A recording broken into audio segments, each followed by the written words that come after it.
biasa, kembali lagi bersama kita podcast santai, diskusi santai, pojok literasi dan diskusi umum, yang mana episode kali ini kita membahas tentang sedikit komunitas dari Manapo dan juga buku yang berjudul Dreams from the Golden Islands, atau yang sama-sama kita ketahui buku ini berjudul Mimpi-Mimpi dari Pulau Emas.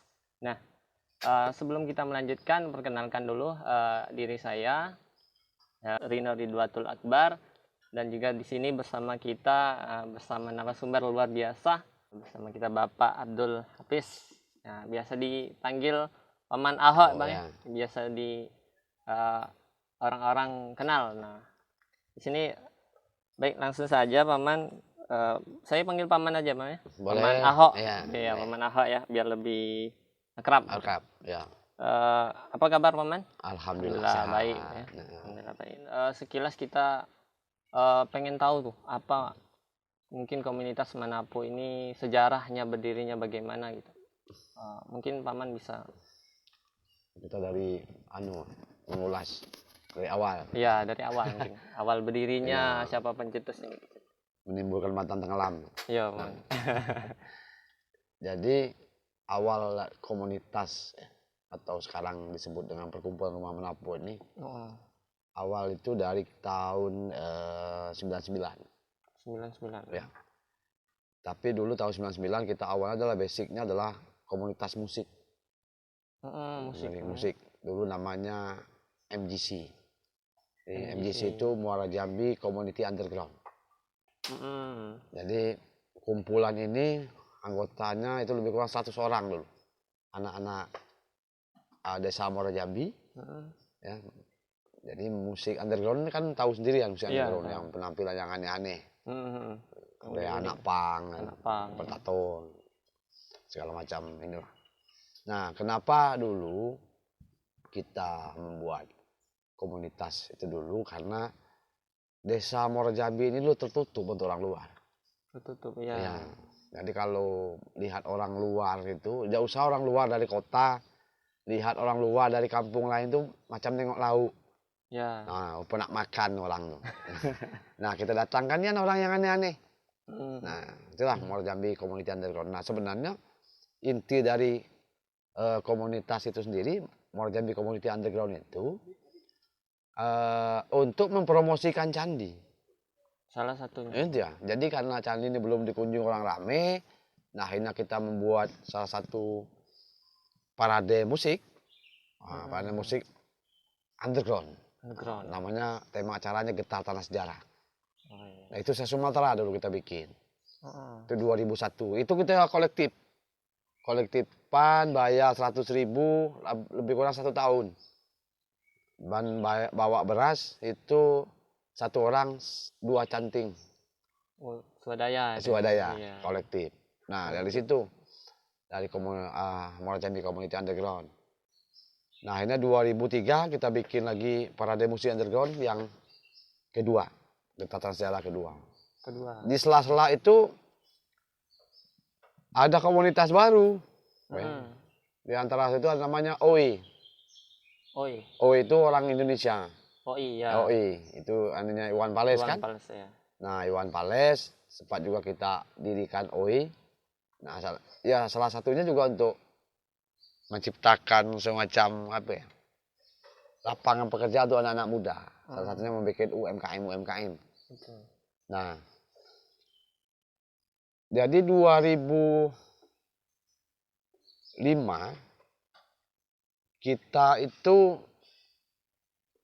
sempat dikomplain sama orang-orang sejarawan, budayawan kan. Karena nggak nyambung dengan keberadaan candi dengan apa yang kita buat. Seharusnya kita ini sebenarnya promosi candi, tapi ya waktu itu memang kita, kalau bahasa orang kampung ini kelam 27. Kelam 27, ya. Kelam 27. Ya, jadi tidak tahu sama sekali. Tidak nyambung. Nah, jadi akhirnya kita banyak ketemu orang, dan 2006, nah akhirnya kita bikin komunitas namanya BKP CMJ dulu. 2006. Balai Kreasi Pemuda Candi Muara Jambi, BKPCMJ. Nah, 2006 bertahan sampai 2008. 2 tahun. Iya, bukan 3 tahun ya jalan. Iya. Ya bubar biasalah. Ya namanya kita itu masih awam ya, masih mencari jati diri segala macam. Bubar. Ya, bubar. Istilah bukan bubar sih, istilahnya tiarap dulu. Dan angkat senjata. Rayap, ya. Nah, tiarap dulu. 2010 saya waktu itu masuk dalam organisasi namanya HPI. Himpunan Pramu Wisata Indonesia. HPI itu adalah pemandu wisata. Turis guide. Nah, dari pengalaman HPI ini, kita banyak lagi jejaring, akhirnya kita 2012 itu mendirikan lagi komunitas. Nah, namanya tuh waktu itu Pak Masana. Jadi orang-orang yang dulu itu kita rangkul kembali. Ya. Nah, di Pak Masana ini akhirnya muncul lagi komunitas-komunitas baru seperti pemuda peduli lingkungan, ada sekolah alam raya, ada yang untuk masyarakat namanya Duara Pala, terus ada untuk IT, bikin video, segala macam film. Nah, itu ada MFI, makrofilm, terus ada lagi lembaga desa wisata. Dan akhirnya beberapa ini digabung satu. Payungnya adalah Pak Masana. Jadi satu payung. Iya. Jadi dia berbentuknya dulu yayasan. 2012-13 berjalan. Nah, waktu itu kita 2016 mau mendirikan akta notaris. Ya, nah, akta notaris. Ternyata nama Pak Masana ini bermasalah di Kemenak. Iya, bermasalah nama karena itu menyangkut masalah agama Pak Masana ini. Iya. Nah, akhirnya digantilah namanya. Sekarang menjadi Perkumpulan Rumah Menapo. Nah, itu bermacam program di dalam Perkumpulan Rumah Menapo itu. Itu sampai sekarang? Sampai sekarang. Nah, sebetulnya Perkumpulan Rumah Menapo itu sekarang kan ketuanya Bung Borju. Iya. Kalau saya itu sebagai sebagai dewan, dulu sebagai dewan pendiri, sekarangnya sebagai dewan penasehat. Karena udah banyak regenerasi di situ. Baik, selanjutnya mungkin Paman kita itu tadi sekilas tentang Menapo, mungkin banyak nanti pertanyaan-pertanyaan tentang rumah tadi Menapo tadi. Oke. Jadi masuk ke pertanyaan inti Paman, kita kan akan membahas buku Mimpi-mimpi dari Pulau Emas. Nah, dalam pembuatan buku Pulau Emas ini siapa inisiator dan juga kolaborator yang ikut serta berperan? Oke. Ya. Jadi buku ini Mimpi-mimpi dari Pulau Emas ini itu sebenarnya 2014. Nah, ini sebenarnya idenya itu ide bersama bahwa waktu itu mau menunjukkan eksistensi daripada komunitas. Nah, akhirnya kita dipertemukanlah yang namanya Ibu Elizabeth de Inandia. Beliau orang Perancis yang sekarang menetap di Jogja. Tinggal di Jogja. Nah, jadi buku ini memang banyak kolaborasinya. Salah satunya adalah Elizabeth de Inandia, terus ada John Paul, terus ada lagi John Metzig, terus ada lagi yang penulis kaligrafi Mandarin yang di Singapura dan kampus di LaSalle Singapura. Nah, dan beberapa seniman. Buku ini akhirnya kita menulis bersama. Bersama. Jadi kawan-kawan di komunitas silakan menulis apa yang bisa ditulis. Nah, ditulis. Nah, setelah proses 5 tahun buku ini, nah memang tulisan ini akhirnya dieditorin oleh Ibu Elizabeth de Inandia. Dikepalai. Iya. Jadi beliau yang setiap tulisan masuk, beliau yang ini. Nah, setelah itu buku ini kayak seperti komik sejarah kalau saya bilangnya. Iya. Ada gambar dan yang lukisan-lukisan, dan melukis ini pun anak-anak muda di komunitas dan beberapa anak muda di Desa Muaro Jambi dan beberapa seniman lukis di Indonesia. Salah satunya Heri Dono dan saya lupa namanya yang dari penulis kaligrafi Cina itu. Nah, jadi 2014, 2017 kalau nggak salah. Dan buku ini disponsori oleh salah satu travel agent, ya, biro perjalanan wisata terbesar di Eropa. Ya. Namanya Asia Voyage. Siapa ya? Itu keberadaannya di Perancis. Nah, beliau, orang-orang ini, salah satu komisarisnya namanya almarhum John Paul, udah meninggal. John Paul. Nah, beliaulah yang akhirnya memperbanyak buku ini dicetak. Untuk dicetak dan dijual belikan. Jadi buku ini dijual. Nah, akhirnya uangnya ini kembali ke komunitas rumah Menapo untuk dikelola lagi, ya, untuk pengembangan kawan-kawan di komunitas. Salah satu sekarang udah mendirikan, udah bisa beli tanah, sudah ada bikin bungalow, sekarang udah banyak yang terlibat di situ. Jadi banyak manfaatnya. Dan buku ini ternyata lumayan laris di Perancis. Ya, maka buku ini kan dalam 4 bahasa. Ya. Mandarin, bahasa Inggris, bahasa Perancis, dan bahasa Indonesia. Ya. Oke, tadi menarik yang disampaikan oleh Paman tadi kan.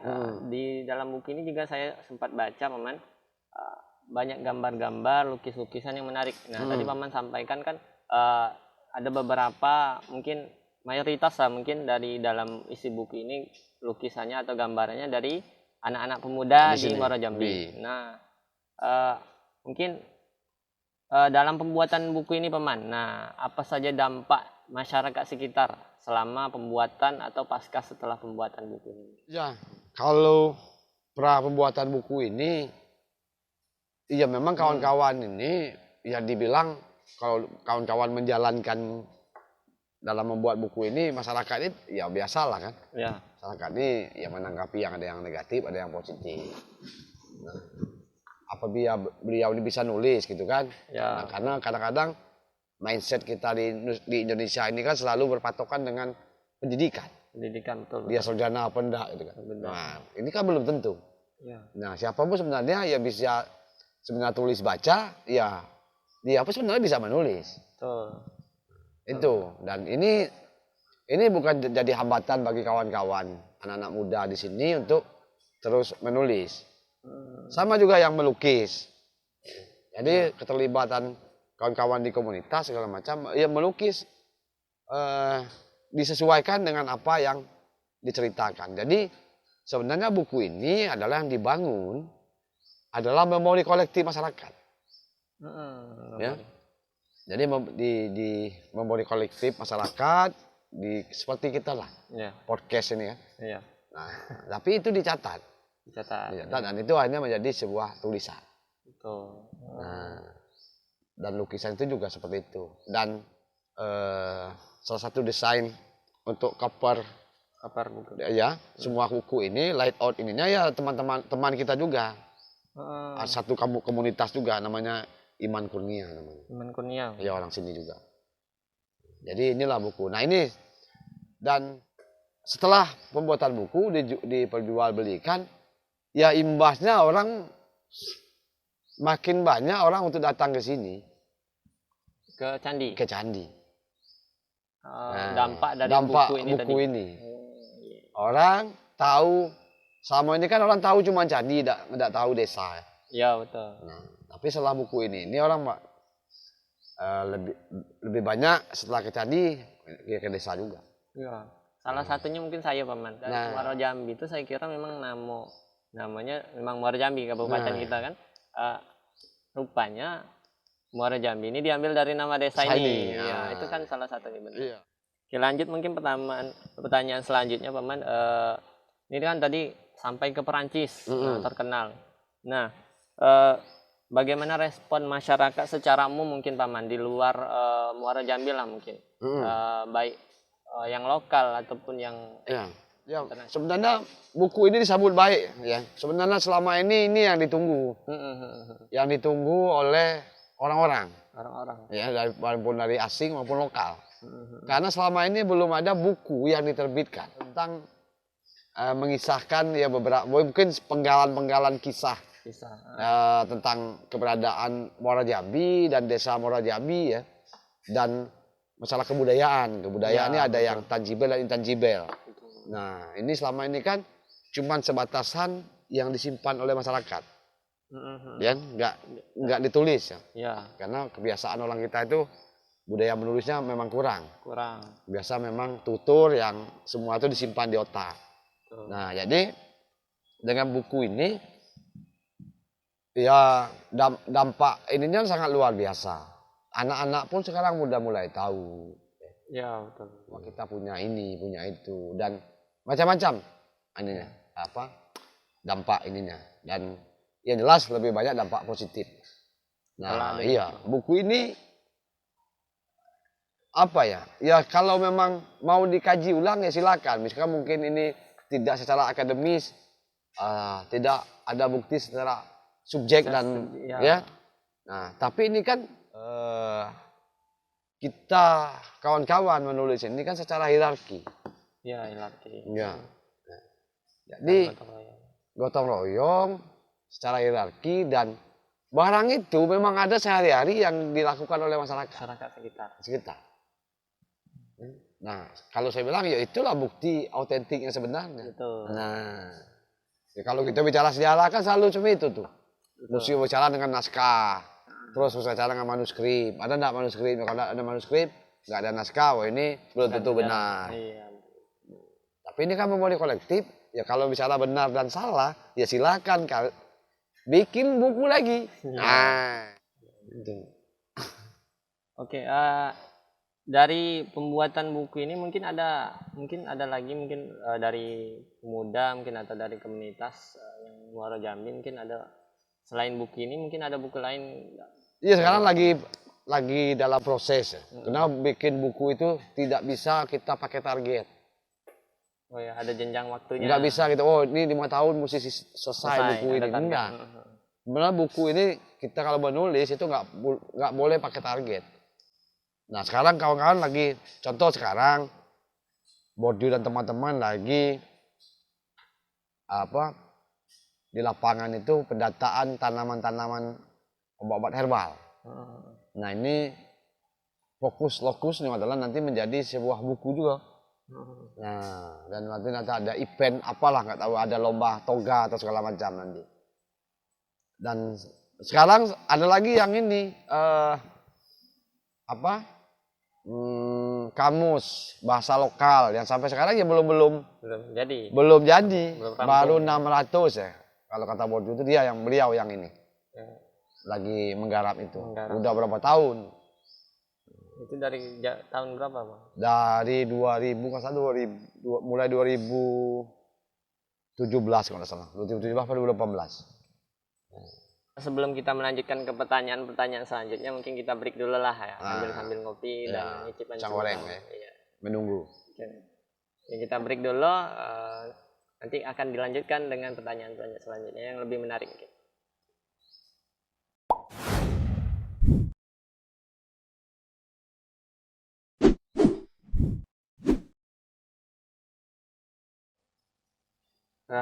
Oke. Kita lanjutkan Paman ya. Nah, setelah break dan minum kopi tadi, apa sih dampak buku ini, dampak positif terhadap pemuda-pemuda milenial lah khususnya kan, dengan kemajuan teknologi yang ada sekarang, budaya-budaya luar, dampak seperti contoh K-pop kan. Pemuda-pemuda kan lebih memilih ke hal-hal yang kayak itu karena ketimbang budaya sendiri. Nah, dampak positif mungkin ada dari buku ini. Harapan mungkin ya. Untuk pemuda-pemuda milenial lah, khusus Jambi lah. Ya, sebenarnya gini, harapan kita sebenarnya besar ya terhadap pembuatan buku ini, terhadap kaum milenial umumnya di Provinsi Jambi dan khususnya untuk Kabupaten Muara Jambi. Kenapa? Karena sekarang itu yang disebut dengan kaum milenial, kalau kita ini selalu saya milenium kan. Milenium. Ya. Nah, minat baca itu sekarang itu sampai sekarang itu tidak naik-naik. Ya. Nggak naik-naik minat baca. Jadi dan rata-rata anak-anak milenial itu hampir 65% mungkin sampai 70% itu menggunakan smartphone atau gadget. Betul. Nah, dan ini sangat dampaknya sangat luar biasa. Luar biasa. Dampak negatif Kemajuan teknologi. kemajuan teknologi itu kalau kita arahkan dengan baik, anak-anak bisa milenial sekarang ya bisa meninggalkan yang namanya kebudayaan mereka. Nah, jadi kalau harapan buku ini supaya anak-anak milenial sekarang itu lebih mengenal, lebih bangga bahwa kita itu punya kebudayaan, punya peradaban yang sangat luar biasa. Sejarah yang luar biasa. Sejarah yang luar biasa. Kenapa kita selalu bereferensi kepada orang-orang Eropa, orang-orang luar negeri? Ya, betul. Padahal orang luar negeri itu dulu belajar ke sini. Nyarinya ke sini. Nyarinya ke sini. Sebenarnya harapannya dengan buku ini ya kaum milenial, anak-anak muda milenial itu lebih mengenal daerah mereka dan lebih mencintai negerinya sendiri. Mencintai negeri dulu, kenal budaya sendiri, nah, baru mencintai budaya boleh. Nah, itu harapan itu. Buku ini kita buat untuk membentengi ya.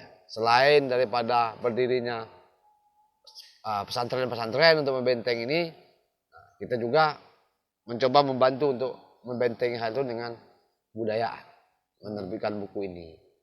Nah, apalagi kita ini kan di kawasan wisata seperti ini, budaya luar itu begitu gampang masuk. Oke, untuk di sini saya ada tertarik di halaman 143 ini, Paman. Ini kan terkait dengan lingkungan sekitar. Nah, kebetulan juga di Candi Muara Jambi ini, di situs pecandian ini kan banyak pabrik-pabrik, salah satunya batu bara, kemudian pabrik-pabrik lain lah yang bisa berdampak lah untuk lingkungan. Nah, kira-kira dengan adanya buku ini, Paman, apakah ada pihak-pihak lain yang merasa dirugikan atau malah menguntungkan seperti itu? Dampak terhadap perusahaan itu ya sebenarnya mereka merasa terganggu dengan keberadaan buku ini kan. Nah, karena ini banyak faktor yang kenapa mereka faktornya adalah terganggu. Pertama mereka adalah tidak peduli lingkungan. Dan kedua, mereka tidak peduli dengan keberadaan yang namanya situs atau tinggalan budaya disebut dengan candi ini. Nah, dan ini menjadi menjadi masalah, jadi polemik yang bertahun-tahun sampai sekarang. Nah, kita coba angkat dampak positifnya. Masyarakat mulai tahu bahwa keberadaan stopile, cangkang sawit, terus ada CPO di dalam kawasan itu sebenarnya banyaklah mudaratnya daripada manfaatnya. Nah, kan bentar ribut dan mereka juga tidak menyerap tenaga kerja yang cukup besar.